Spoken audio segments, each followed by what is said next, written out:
Hello students, welcome to my channel Vigyan world. Students, आज हम अध्याय 2 दूसरा चैप्टर स्टार्ट करेंगे, अम्ल, क्षारक एवं लवण।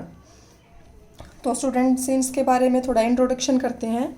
अम्ल, क्षारक और लवण क्या होता है। अम्ल होता है जिसमें आपको मतलब एक सिंपल सी परिभाषा की बात करें तो अम्ल कैसे होते हैं, खट्टे होते हैं।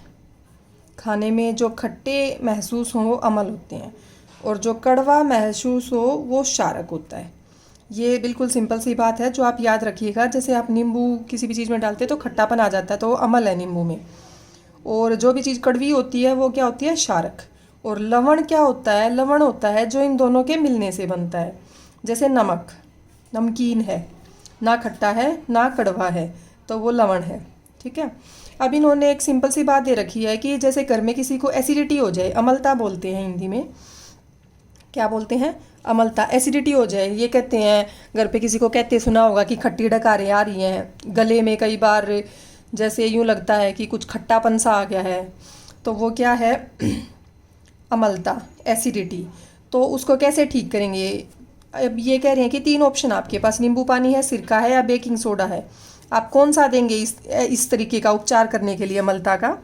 नींबू पानी देंगे तो और ज़्यादा अम्लता बढ़ेगी। सिरका भी एसिडिक होता है, अम्लीय है स्वभाव में, तो उससे भी अम्लता बढ़ेगी।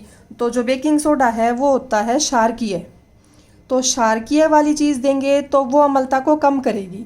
आपने देखा होगा कि इनो लेते हैं हम, ऐसे केस में क्या लेते हैं, इनो के पाउच आते हैं, कहते हैं एसिडिटी के लिए, गैस के लिए बोलते हैं इनो। तो इनो क्या है, इनो में होता है क्षारक। क्या होता है, इनो में क्षारक होता है। ठीक है, तो इसलिए इनो दी जाती है उसको न्यूट्रलाइज करने के लिए। ठीक है, उसको, अम्ल को। उसके बाद यहाँ पे बात आती है सूचक की, कि जो अम्ल क्षारक के सूचक हैं वो क्या होते हैं, कैसे पता चलता है अम्ल और क्षारक के बारे में। तो स्टूडेंट्स, आपको ये ध्यान रखना होगा कि देखिए, ये जैसे एक सारिणी बना रखी है, ये एक आपकी क्रियाकलाप है कि प्रयोगशाला में अम्ल एवं क्षारक को कैसे पहचानेंगे आप। तो जिस चीज़ की सहायता से अम्ल और क्षारक को पहचानते हैं तो उसे क्या बोलते हैं, सूचक। अम्लीय, क्षारकीय सूचक, अम्ल क्षारक सूचक भी बोलते हैं। तो एक हम ले लेते हैं अम्ल और एक हम ले लेते हैं क्षारक। ठीक है, इस सारिणी में अम्ल और क्षारक ले लेते हैं। तो एक तो लाल लिटमस विलियन से चेक करते हैं, एक होता है नीला लिटमस विलियन, उससे चेक करते हैं, एक होता है फिनोप्थिलीन विलियन, उससे चेक करते हैं अम्ल और क्षारक को, एक होता है मिथाइल ऑरेंज विलियन। विलियन है सभी के घोल पानी में, तो इनसे हम अम्ल और क्षारक को चेक करेंगे। स्टूडेंट्स, ये ध्यान रखना, विलियन के अलावा लाल लिटमस पत्र भी आता है और नीला लिटमस पत्र भी आता है। इनके कागज से आते हैं, लाल रंग का लिटमस का और नीले रंग का लिटमस का। तो यहाँ पे इन्होंने दे रखा है कि हाइड्रोक्लोरिक अम्ल, सल्फ्यूरिक अम्ल, नाइट्रिक अम्ल, एसिटिक अम्ल, ये 4 तो अम्ल दे रखे हैं।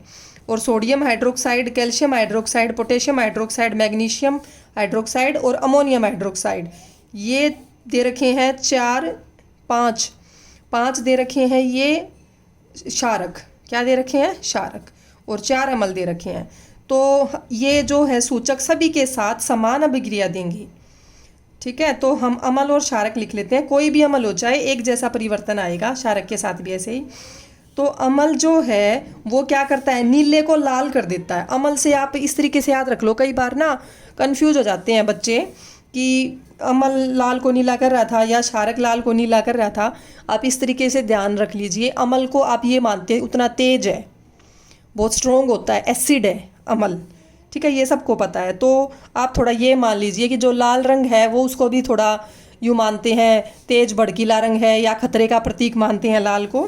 तो जो अम्ल है वो एकदम से नीले को लाल बना देगा, अम्ल आते ही दिखा देगा कि खतरा है। ठीक है, अम्ल को, एसिडिक को खतरा मानते हैं, तो नीले को कैसा कर देगा, ये नीले को कर देगा लाल।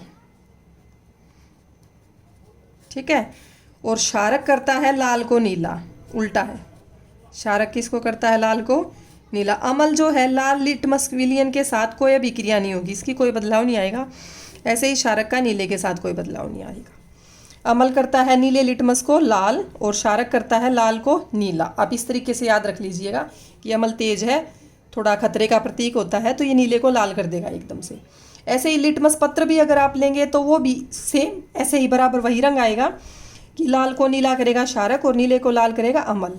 अब जैसे बारी आती है फिनोप्थलीन की, तो फिनोप्थलीन विलयन में अगर अमल डालते हैं, या ये कह लो आप अमल में फिनोप्थलीन विलयन डालते हैं, तो वो रहता है रंगहीन। कैसा रहता है? रंगहीन, कोई रंग नहीं आता उसका, ठीक है। और क्षारक में जैसे ही आप फिनोप्थलीन विलयन डालेंगे तो गुलाबी रंग आ जाएगा। कैसा आ जाएगा? गुलाबी रंग आ जाएगा। तो ये हो गया आपके फिनोप्थलीन से कैसे चेक करेंगे, अमल में रंगहीन रहता है और क्षारक में गुलाबी रहता है। बच्चों ये आप +1 में पढ़ोगे। +1 में अगर आप साइंस स्ट्रीम चूज़ करते हैं तो केमिस्ट्री में इस प्रकार के एक्सपेरिमेंट भी आते हैं, प्रयोग आते हैं कि फिनोप्थलीन की बेस के साथ वहाँ पे टाइट्रेशन करवाते हैं, ठीक है, तो वो पिंक कलर आ जाता है एक टाइम के बाद। ऐसे ही मिथाइल ऑरेंज भी क्या है? एक सूचक है, क्षारकीय और अम्लीय सूचक है। ये सभी सूचक हैं चारों, लिटमस विलयन लाल और नीला और फिनोप्थलीन और मिथाइल ऑरेंज। तो मिथाइल ऑरेंज जो है वो कैसा रंग देता है अमल के साथ? अमल के साथ ये देता है लाल रंग, मतलब अमल में अगर मिथाइल ऑरेंज को डाल देंगे तो लाल रंग आएगा, और अगर इसको क्षारक में डाल देंगे तो पीला रंग आएगा। पीला रंग आते ही आपको पता चल जाएगा इस चीज़ में क्षारक है, और लाल आते ही आपको पता चल जाएगा इस चीज़ में क्या है? अमल है। तो इस एक्टिविटी की, इस क्रियाकलाप की सहायता से हमें पता चल रहा है कि जो ये क्षारकीय और अम्लीय सूचक हैं वो क्या होते हैं और किस तरीके से वो पता लगाते हैं अमल और क्षारक का। तो ये आपको समझ आ गई होगी। अब स्टूडेंट्स जो ये विलयन है, जैसे लिटमस विलयन हमने लिया या लिटमस का पत्र ले लें, इन सभी को बोलते हैं प्राकृतिक सूचक। कैसे सूचक हैं ये? लिटमस जैसे यहाँ कह रखा है इन्होंने, एक प्राकृतिक सूचक होता है, तो ये प्राकृतिक है, नेचुरल है, प्रकृति से मिलते हैं। ऐसे ही हल्दी भी क्या है? एक टर्मरिक बोलते हैं, ये भी क्या है? प्राकृतिक सूचक। आपने देखा होगा हल्दी जहाँ कपड़े पे लगी हुई हो, सब्जी गिर गई हो, उसको धोते समय साबुन के संपर्क में आते ही वहाँ पे लाल रंग हो जाता है। तो साबुन क्या है? साबुन होता है क्षारक, क्षारक होता है, साबुन होता है, आपकी टूथपेस्ट होगी, ये सभी क्षारक हैं। तो उसके संपर्क में आते ही लाल रंग हो जाता है, और जैसे ही वो साबुन हटेगा वो फिर से पीलापन आ जाता है, ठीक है। तो ये सभी क्या है? प्राकृतिक सूचक हैं। अब लिटमस विलयन को ये बोल रहे हैं कि वैसे तो ये बैंगनी रंग का होता है, थैलोफाइटा समूह के लाइकेन पौधे से लिया जाता है ये, ठीक है। तो जब ये ना तो मतलब ये क्या कहेंगे आप, अम्लीय हो और ना क्षारकीय हो, तो इसका रंग बैंगनी होगा।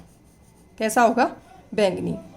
और क्षारकीय और अम्लीय को दर्शाने के लिए इसका फिर अलग अलग लाल और नीला रंग होता है, ठीक है। तो ये तो हो गया लिटमस, जैसे मैंने आपको बता भी दिया, इसे कैसे पता लगाते हैं। और स्टूडेंट्स जो ये मिथाइल ऑरेंज और फिनोप्थलीन मैंने आपको बताए, ये होते हैं संश्लेषित सूचक। कैसे सूचक हैं ये? संश्लेषित सूचक हैं, संश्लेषित सूचक। और हल्दी और मैंने बताया लिटमस विलयन, ये हैं प्राकृतिक सूचक जो प्रकृति से मिलते हैं। प्राकृतिक क्यों बोला लिटमस विलयन को? क्योंकि एक पौधे से मिल रहा है, ठीक है, एक प्रकार का पौधा होता है। ये आगे जाके करेंगे आप, बल्कि आप 10th में है, 9th में आपने पढ़ा होगा ये थैलोफाइटा समूह, तो उसमें आता है ये लाइकेन, ठीक है। काई वगैरह आती हैं उसमें थोड़ी बहुत, तो लाइकेन भी आता है। तो ये प्राकृतिक सूचक और संश्लेषित सूचक, फिनोप्थलीन और मिथाइल ऑरेंज संश्लेषित सूचक है, ये मैन मेड है, इंसान ने, मनुष्य ने बनाया है इनको। तो जो प्राकृतिक सूचक है उसमें हमारा लिटमस विलयन हो गया। फिर इन्होंने दे रखा है कि जैसे हल्दी है या लाल पत्ता गोभी होती है, हल्दी होती है, हाइड्रेंजिया एक पौधा है, पेटूनिया, जेरानियम ये पौधे हैं, ये सभी इनकी रंगीन पंखुड़ियाँ जो हैं वो भी अमल क्षारक को सूचित करती हैं। इन्हें भी अमल क्षारक सूचक या खाली सूचक भी कह देते हैं। तो ये आपको पता होना चाहिए, अगर आपकी बुक में एनसीईआरटी में दे रखा है तो ये किस तरीके से पता लगाते हैं अमल और क्षारक का। ये आप स्टूडेंट्स ध्यान रखना, जो लाल पत्ता गोभी है, ये लाल पत्ता गोभी का आप देखो अच्छे से सुनिएगा मेरी बात को, इसका अमल के साथ तो आता है गुलाबी रंग। कैसा आता है इसका अमल के साथ? गुलाबी। और क्षारक के साथ आता है इसका ब्लू ग्रीन कहें, नीला हरा, मतलब मिक्स सा होता है दोनों के बीच सी का, नीला हरा सा रंग आता है। किसके साथ? क्षारक के साथ। और इसके साथ अमल के साथ आता है गुलाबी रंग। हल्दी का आपको पता ही है, हल्दी अमल के साथ कैसी आती है? कैसी आती है हल्दी अमल के साथ? रेड, सॉरी, बेस के साथ हो जाती है रेड और अमल के साथ हो जाती है येलो। ठीक है।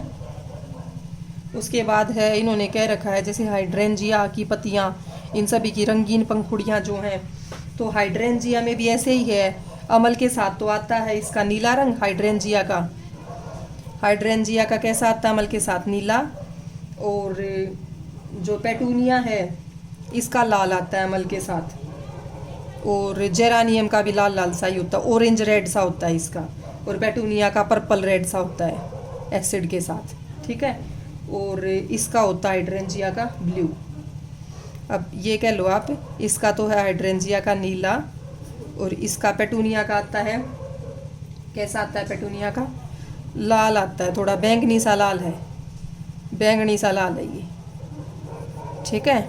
और जेरानियम का आता है अमल के साथ है, ये भी लाल है लेकिन थोड़ा सा संतरिया लाल है, संतरी लाल है, ऑरेंज रेड।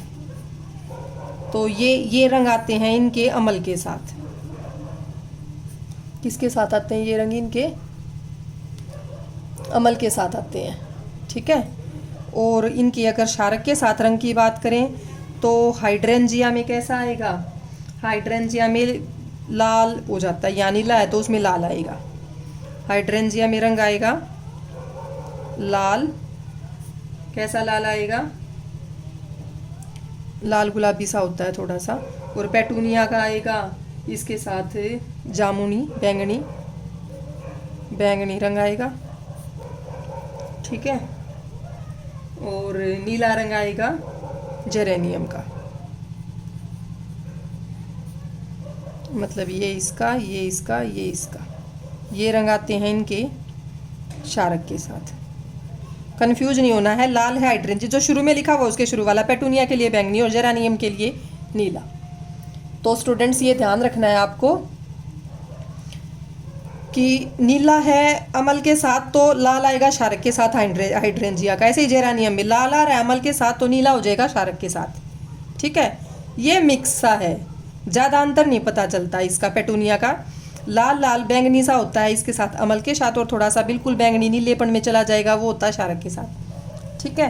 तो ये कोई बहुत ज़्यादा तो इम्पोर्टेंट नहीं है, लेकिन आपको पता होना चाहिए थोड़ा सा कि किस प्रकार के रंग आते हैं किसके, अमल और क्षारक के साथ। तो ये सभी अमल क्षारक सूचक हैं। कैसे सूचक है? प्राकृतिक सूचक हैं। हल्दी भी प्राकृतिक है, लिटमस भी प्राकृतिक है, और ये तीनों भी प्राकृतिक सूचक हैं। और संश्लेषित सूचक है मिथाइल ऑरेंज और फिनोप्थिलीन। ये एक आपको प्रश्न दिया हुआ है पाठ्य पुस्तिका का। इसमें क्या कह रहे हैं कि 3 परख नलियाँ ले लो आप। एक में आश्वित जल होता है जो ना अमल और ना क्षारक हो, और एक में अमल ले लिया और एक में क्षारक ले लिया। ठीक है। 3 क्या कह रहे हैं ये 3 परख नलियाँ ले ली, एक में अमल, एक में क्षारक और एक में आश्वित जल। आश्वित जल कौन सा बताया मैंने? जो ना अम्लीय और ना क्षारक हो। तो ये कह रहे हैं कि आपको सिर्फ लाल वाला लिटमस पत्र दे दिया, सिर्फ लाल दिया है, तो आप तीनों की पहचान कैसे करेंगे? तो ये बहुत ईजी है स्टूडेंट्स कि लाल वाला जो पहले से लाल है तो क्षारक उसको नीला बना देगा। ठीक है ना, क्षारक लाल को नीला कर देता है। अब तीनों में उसको डाल डाल के देखेंगे लाल को, इनमें तो कोई प्रभाव नहीं पड़ेगा, लेकिन जैसे ही क्षारक में जाएगा वो नीला हो जाएगा। तो हमें क्षारक का पता चल गया, 3 में से 1 का पता चल गया कि ये क्षारकीय विलयन है। अब इसको तो एक साइड कर देंगे या गिरा देंगे, ये कह लो। फिर वो लिटमस पत्र कैसा हो गया? लाल से नीला हो गया इसमें क्षारक में डालने से। उसको आप फिर से इन दोनों में डाल के देखो, आश्वित जल में कोई प्रभाव नहीं पड़ेगा, लेकिन जिसमें वो नीले से फिर से लाल हो जाए वो अमल हो जाएगा, अमल की पहचान हो जाएगी। तो जो बच गया वो आश्वित जल है जिसमें कोई भी प्रभाव नहीं पड़ा। तो इस प्रकार से इस प्रश्न को करेंगे। आप करके भी देख सकते हैं अपनी लैब में। लिटमस पत्र बहुत आसानी से सभी लैब में मिल जाते हैं, कितनी छोटी से छोटी हो। तो ये बहुत इंटरेस्टिंग भी है, आप इससे करके देख सकते हैं। उसके बाद आता है स्टूडेंट्स गंधीय सूचक। ये मैंने आपको बता दिए प्राकृतिक और संश्लेषित, लेकिन ये सारे थे रंगीय सूचक। रंग से पता चलता है इनका। ठीक है, अमल और क्षारक का ये रंग में परिवर्तन से हमें बताते हैं।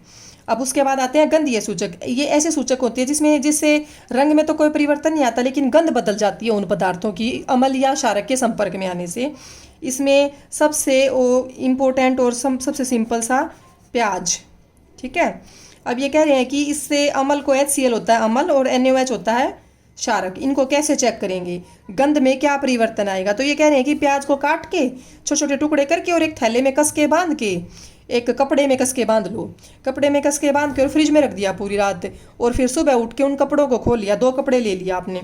तो इससे क्या होगा, स्टूडेंट से किस लिए रखा है कि जो गंध थी सारी प्याज की वो कपड़े में समा जाएगी, फिर उससे हम आसानी से चेक कर लेंगे। ठीक है, अब इसमें क्या करेंगे हम, अब देखिए इसमें ये एक और कह रहे हैं कि प्याज के अलावा एक तो वनीला ले लीजिए और एक लौंग का तेल ले लीजिए। ये भी गंधीय सूचक है, एक प्याज हो गया, एक वनीला और एक लौंग का तेल। अब कैसे पता लगाएंगे इनमें क्या क्या अंतर आया, तो चेक करके देखेंगे। प्याज वाले जो कपड़ा था उस पर एक पे डाल दिया अमल और एक पे डाल दिया क्षारक, ऐसे इनके साथ चेक करेंगे तो क्या किसी की गंध में कोई बदलाव आएगा। तो ये कह रहे हैं कि आप इन्हें करके देखिए और चेक कीजिए कि किस तरीके का बदलाव आता है। तो आप इन्हें आसानी से घर पे भी कर सकते हैं। लौंग का तेल आराम से मिल जाएगा, वनीला मिल जाएगा और प्याज मिल जाएगा। तो मैं आपको बता देती हूँ इसमें क्या होगा। तो स्टूडेंट्स देखिए कि चाहे वनीला ले लें आप, चाहे प्याज ले लें, चाहे लौंग का तेल ले लें, अगर आप इन्हें अमल में डालेंगे, अमल को चेक करने से क्या पता चलेगा, इनकी गंध में कोई परिवर्तन नहीं आएगा। क्या नहीं होगा, गंध में कोई परिवर्तन नहीं आएगा, एक जैसी गंध रहेगी। लेकिन जैसे ये क्षारक के संपर्क में आएंगे तो क्षारक के संपर्क में आते इनकी गंध एकदम से खत्म हो जाएगी।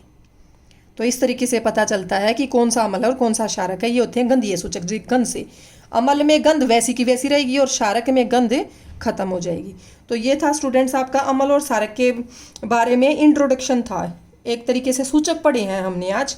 कौन से सूचक पढ़े हैं, गंधीय सूचक, प्राकृतिक सूचक और संश्लेषित सूचक। तो ये था हमारा आज का टॉपिक जिसमें हमने सूचक किए हैं और अमल क्षारक के बारे में और लवण के बारे में इंट्रोडक्शन किया है हमने। तो उसके बाद हम नेक्स्ट करेंगे अपनी नेक्स्ट वीडियो में। तो स्टूडेंट्स आपको मेरी ये वीडियो अच्छी लगी हो तो इसे लाइक कीजिएगा, शेयर कीजिएगा अपने फ्रेंड्स के साथ और सब्सक्राइब कीजिएगा। Thank you.